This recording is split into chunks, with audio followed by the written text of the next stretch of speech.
নমস্কার বন্ধুরা, আমি উদ্ধব। আপনারা দেখছেন ফিটনেস গার্ডেন। আজকে যে বিষয়বস্তু নিয়ে আলোচনা করব সেটা হচ্ছে ফাইকাস রামফি, মানে পাকুর গাছ। পাকুর গাছের বনসাই যদি আপনারা করেন, আমি যে পদ্ধতিটা বলছি সেই পদ্ধতি অবলম্বন করলে অবশ্যই কিন্তু আপনারা সুফল পাবেন। তো আমাদের বনসাই মানে হচ্ছে ছোট টবে বৃক্ষ জাতীয় গাছকে ছোট রূপ দেওয়া, এটাই হচ্ছে বনসাই।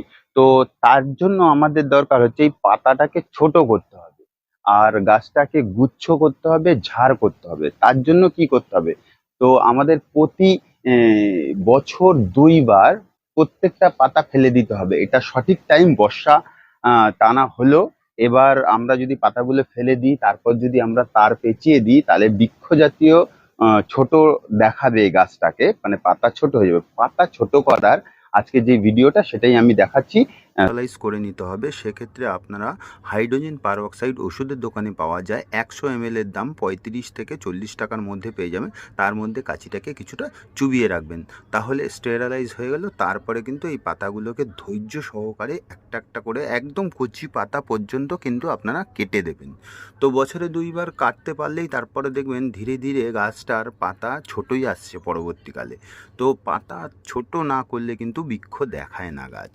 আরেকটা কথা বলছি, আমি আগেও বলেছি এখনও বলেছি, যারা প্রথম শিখছেন, যারা নতুন শিখতে চাইছেন বনসাই, তো বনসাই কিন্তু আপনারা লোকাল গাছ দিয়েই শুরু করবেন। লোকাল গাছ দিয়ে শুরু করলে কিন্তু ভালো হবে। তো গাছের ব্যাক সাইড ফ্রন্ট সাইডের একটা ব্যাপার আছে। আমি ক্যামেরার দিকে, এটা ব্যাক সাইড রয়েছে, আমি গাছটাকে ঘুরিয়ে দেবো।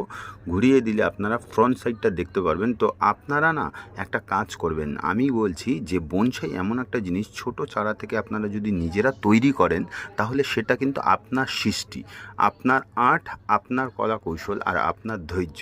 তো আমরা সবাই না পারি কিছু না কিছু করতে। এবার কে কোন গাছটা ভালো করতে পারবেন সেটা কেউ জানে না। করুন না, দেখবেন ভালো হবে।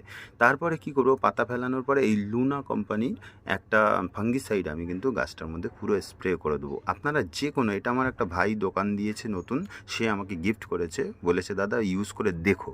তো সেটাই আমি স্প্রে করে দিলাম। আর স্প্রে করার জন্য কিন্তু মেশিন অবশ্যই ব্যবহার করবেন। এই অল্প করে করলে, মানে স্প্রে করলে কিন্তু হবে না, তাহলে সেক্ষেত্রে পুরো গাছটা কিন্তু ছড়াবে না। তো এই হলো বনসাইয়ের রূপ। এবার করবো কি, আমি অন্যদিন আপনাদের বলছি, এই প্রত্যেকটা টিপ আর ডালগুলো কেটে আমি কিন্তু তার পেঁচিয়ে দেবো। তার জন্য একটা আলাদা ছোট্ট ভিডিও আসবে। তো ভালো থাকবেন, সুস্থ থাকবেন, দেখতে থাকবেন ফিটনেস গার্ডেন। ধন্যবাদ সবাইকে।